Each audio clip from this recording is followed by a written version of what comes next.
a tweezer. Okay, it's really not the best, but can you see it? All right, so it kind of looks like a boot, right? Like, it's not the best exact depiction of this love boat. In fact, like, I feel like, I'm not gonna get too caught up in this, trying to make it perfect.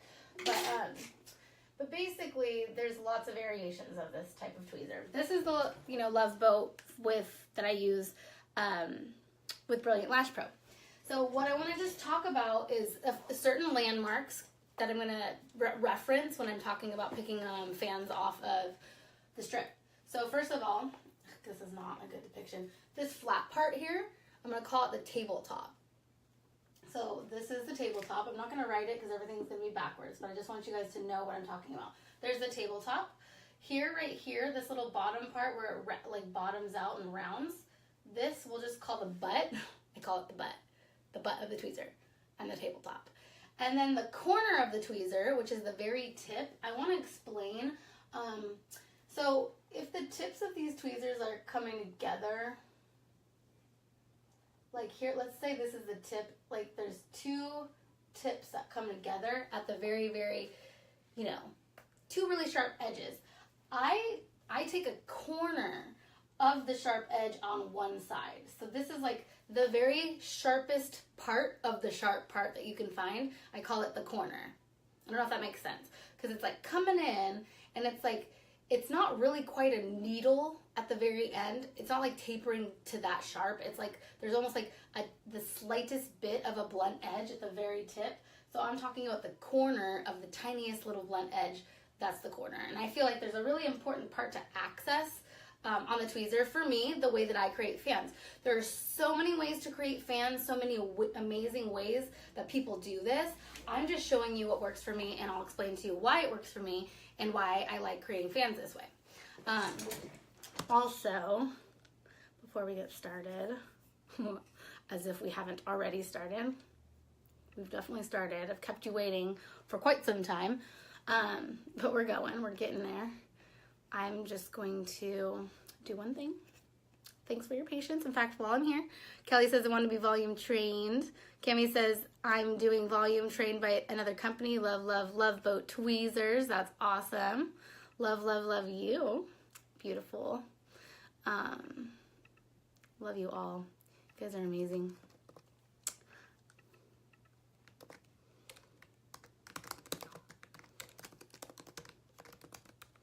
Okay, so on that note, good morning, Little Miss Lashes, Lindsay K, Keely. Kato says, I love that style of tweezers for volume. Amber said, I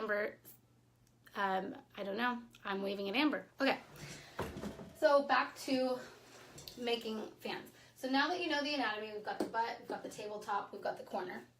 So now we have a strip of lashes, and okay, this will be fun.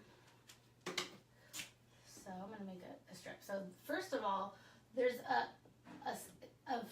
there's a sticker that your strip of lashes come on, right? There's the first sticker. Then there's usually another sticker of tape on top of the sticker. And this is where the lashes are adhered to. A lot of times it's black. There is many colors. There's yellows and mostly black, right? So we've got the sticker and we've got the tape. And lashes are typically handmade, so you have to keep in mind that when you're seeing inconsistencies or any issues, like someone sat there and lined up every single little lash next to each other. So I always send that person love, because that's an interesting job. I mean, it's kind of like what we do anyway, right? So then we've got, now we've got lashes on the strip. Okay. So you get the idea, right? So a lot of times what happens, in fact, I'll go ahead and just draw them out. Okay. So here's your strip of lashes. And number one, I at first sometimes I feel like this didn't matter, but it really does. It really does. When I pull a new strip out, I always brush it with my spoolie first. Just brush it. There's no reason not to. Sometimes if just one is crossing over in the wrong way, it's going to mess up that little cluster of lashes. And I feel like with volume, I go through a lot of lashes and I don't like to waste those of you who've worked with me know I don't like to waste anything. Like I really like to stretch it out as far as I can go. So brush your lashes first, and then always pull off the first chunk off the strip. I always just pull it off to the side and trash it. You can rarely make a good fan out of that section. So that's number one. Bye-bye. Okay, those are gone. Next, I'm gonna take my Love Boat tweezer. I'm gonna come in, I'm gonna grab a group. I always say the more that you do this, the more simple it is for you to be intentional about how many you grab, whether you're trying to grab 3 or you're trying to grab 5. Sometimes when you're starting to learn, it's good to grab a little bit more than you expect to take, because 1 or 2 or 3 are gonna not kind of come into play anyway, or come into place. So it's good because you can start with 6 and end with 3. But basically, I'm gonna grab a group of these lashes, and I typically grab them kind of towards the top. And I find what the biggest issue is when you're pulling your lashes forward or off the strip, the tape will lift off of the sticker behind it. That's often just an issue, and I come across that a lot. And it's really easy to get around that. Again, nothing's perfect. These lash trays, they travel and they go through all kinds of things. So in order to pull the lashes forward without worrying about the tape lifting off of the sticker, I pull it down towards itself almost, and then let's see if I could draw that. That's another thing that I wanted to draw. So if this is the side view of a sticker and you've got your extension coming off of it, basically I'm grabbing it here and I'm pulling it downwards close to the strip. So I'm pulling it against itself, and that usually just leaves the sticker behind. So I'll pull it really close down. Sometimes it seems like it's going to kink the lash a little bit, but when you're working with 0.07s or finer, the kink will just go away. So I pull the lashes down close to the strip, leaving the sticker behind. It's a beautiful thing. And then what happens is a few of these lashes, that little group that you pulled forward, is separated from the rest. And that's what you want. You want to create a group that is accessible and different. So this is where, a lot of different techniques will vary. There's people who pull this group off the strip, they move it somewhere else, they pinch it in their fingers. There's lots of great ways to do this. I'm just showing you my favorite way. And my favorite way is why I love the Love Boat tweezer so much, because I'm using the anatomy of the Love Boat to my advantage to pick up a fan. So now that we've pulled a group forward and it's standing forward, I do what's called tickle the toes of the fan. And the reason why I picked that is because I can't emphasize enough that the toes, so I'm talking about the toes. By the toes, I mean the very, very base of that extension at the bottom of the sticker. So if this was a human, the toe is the last part. And I have to say toes because I see lash artists trying to tickle the ankles or the knees or maybe even the thighs, but we're talking about the toes here, okay? So we're gonna take the very corner of our Love Boat tweezer, the corner, that sharp, sharp edge, and this is where I probably can't draw it so much, but if this is the tweezers, like so you pulled the tweezers forward at you. So your tweezer is flat. You're looking at the tweezer head on.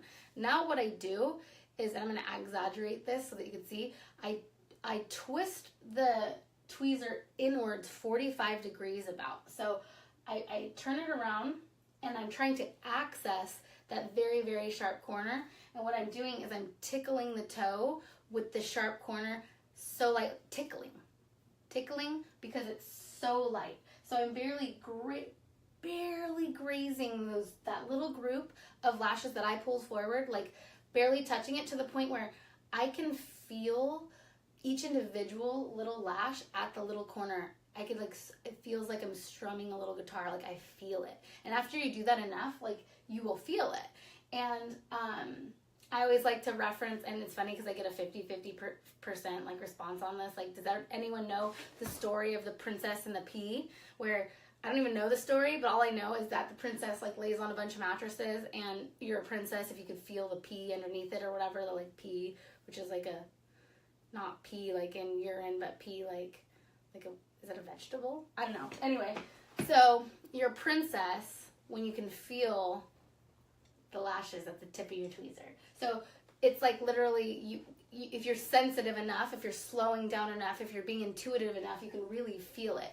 And the problem is sometimes, and that's what I'm saying, if you're going to home and trying this right now and you've never tried this before, sometimes what I find is that, you know, if you press down and you press too hard towards the top, you're just going to put that group of lashes back down onto the tape, and then you're not going to be able to achieve what you need to achieve next.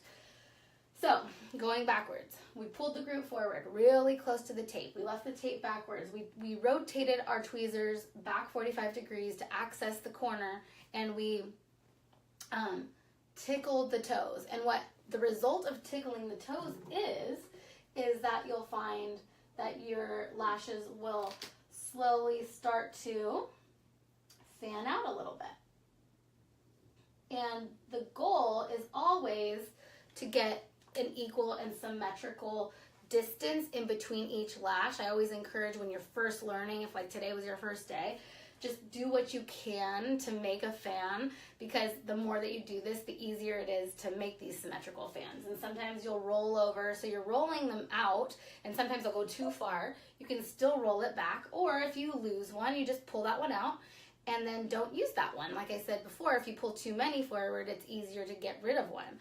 So now we have a fan that we've created because we tickled the toes with the corner. Next is we're going to come behind the fan. So we're going to put the tweezers back facing us. So not 45 degrees. We're going to see the front of the tweezer. And we're going to come behind it. And now we're going to reference this tabletop, which is the flat part of the tweezer. And I'm really, because some of these boat-shaped tweezers do vary a lot in what they look like, I can only speak with experience for the Love Boat tweezer from Brilliant, because I know where this flat spot is, and this is where it works for me, where a different boat tweezer could have a different shape to it. So I'm just putting that full disclosure out there.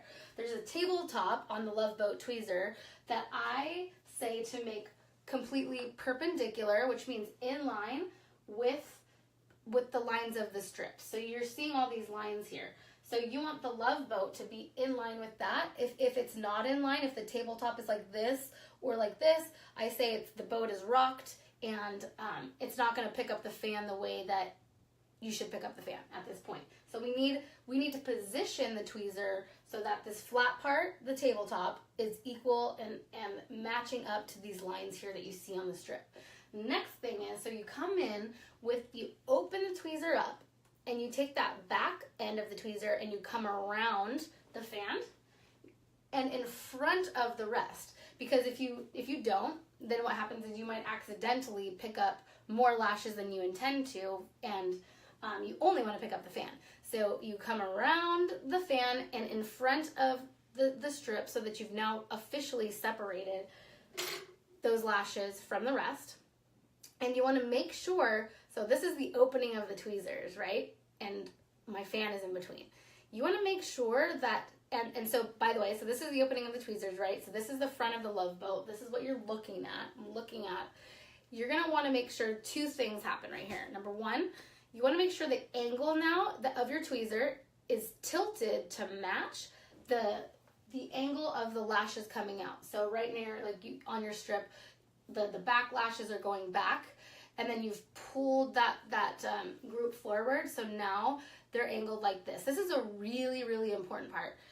So now your fan is at this angle, right? So if this is your fan, now your tweezer has to match tweezer angle. I need one more arm, guys. Can someone loan me an arm?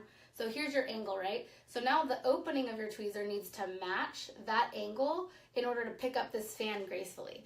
So now that you've pulled it forward, you've come in with that flat spot, now you have to rotate your tweezer backwards to match the angle of that fan, so that then you can close your tweezers onto the fan with the back and the front closing in on the lashes at the same exact time. So that's a really important part. Oh, I skipped a step, actually. So yes, all of that is true, but as you come in behind the fan, what's so amazing about the Love Boat, and this is what I discovered after I tried many different volume tweezers, and like I said, I fell in love first with the smooth operator, then I loved the sexy 135 style, then I found these, because what I do is I set the butt down onto this flat surface. So usually you're using like a palette or a tile where your strip is on. The butt literally sits on the tile. And to me, I like that. I'm a big fan of making sure your hands are really steady for lashing, whether that's resting gently on your client's head, making sure you're using your pinkies when you're applying, picking up lashes, having as much stability as possible gives you the most amount of control, and therefore makes you more productive and or successful and efficient in putting lashes on. So the butt of that damn tweezer is sitting on the strip. It comes behind that little group, in front of the lashes behind it. Then you're tilting your tweezer backwards to match that angle of the lashes pulled forward, and your flat spot is lined up with the strip. So this is a lot of things that just went on right now, right? So and these are a lot of things to think about, and doing volume takes a lot of practice and a lot of patience and slowing down. So now that you've done that, hopefully your tabletop is about halfway through the fan. If you pick up the fan too low, it's going to be really hard to put it on the lash. So you want to, that tabletop needs to kind of like intersect right halfway through that fan. And now, as long as your angles match up, you're going to press down, you're going to close in on the fan, front and back same time, and you're going to give it kind of a death grip. Okay, you've got to really tighten. And I don't mean to so hardly, like, you know, pop a blood vessel, but you really can't just lightly pick it up. And sometimes this is really difficult because you're just so used to classic lashes and picking it up fast and picking it up lightly and blah, blah, blah, blah, blah. You gotta slow down. So you're gonna clamp it pretty tight, and then you have to consciously clamp down. Like, the clamping and the picking up can't happen at the same time. It's something I also notice a lot of times when I'm mentoring someone is they clamp and they pick up at the same time, and it doesn't work because the clamping wasn't finished when you started pulling it off. So you have to mindfully clamp down, and then you slowly pull the fan off the strip. Now, it works best for me when I pull slowly in the direction of my face, my eyeball. So I'm pulling the fan up towards me, and I feel like that works the best because to me, that's what keeps my bases together. So I can go on and on. In fact, there's a lot that goes into this and in doing volume in general. But I think I'm going to go ahead and end it there because today's lesson was specifically about picking up the fans. Maybe next week I'll talk about putting them on. Good morning.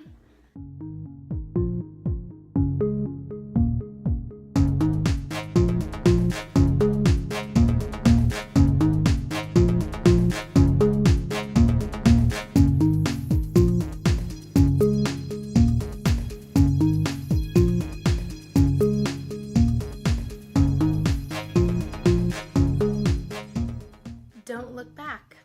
You're not going that way.